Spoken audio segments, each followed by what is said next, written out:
Dawn Allen's son Benjamin grew up watching her campaign for Democrats. My enthusiasm about Joe Biden was probably greater than any other president that's ever run before. Then, 2 years into the Biden administration, Dawn's son went to bed and never woke up. We were able to establish that he got a counterfeit pill that was pressed with illicit fentanyl, and Benjamin was one of 4 young people in Lake County where we live who died of illicit fentanyl. As she mourned, she became frustrated by what she feels is inaction by the Biden administration on the opioid crisis. And she grew increasingly attracted to Donald Trump's tough talk. And it's now time for America to wage war on the cartels.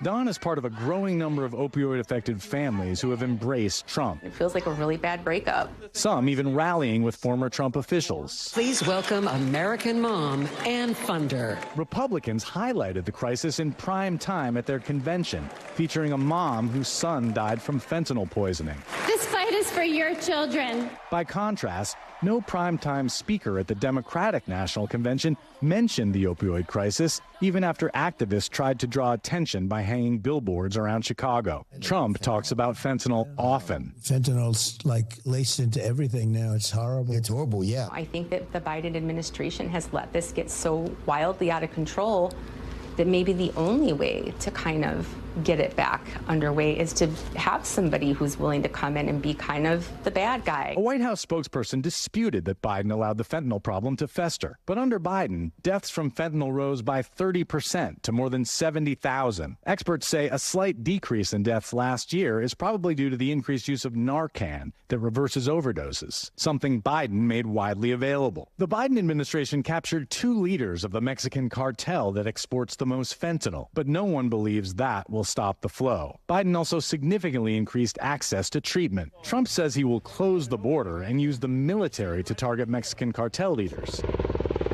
But that would be an act of war against an ally. The opioid crisis is the most lethal drug epidemic ever in human history. Vonda Felbab Brown has studied illegal drugs for decades. She says neither party has a magic bullet. So this is a devilishly difficult problem. It is a devilishly difficult problem. Getting to a situation where there is no fentanyl coming to the United States, it's just not realistic. The White House says they've met with hundreds of families and have made the issue a top priority. The Harris campaign told us if she wins, she would revive the border security bill and seek even more money for treatment. Some experts call Trump's emphasis misguided. He focuses on shutting down illegal border crossings, but most fentanyl is smuggled in by Americans through legal ports of entry. But they also say the Biden-Harris administration has not been nearly tough enough in the face of Mexican government inaction and corruption. Hey, hey, ho, ho! Fentanyl has got to go! Dawn and other fentanyl families want the issue on the front burner. We don't feel seen. We don't feel heard. Ken Dilanian, NBC News, Washington.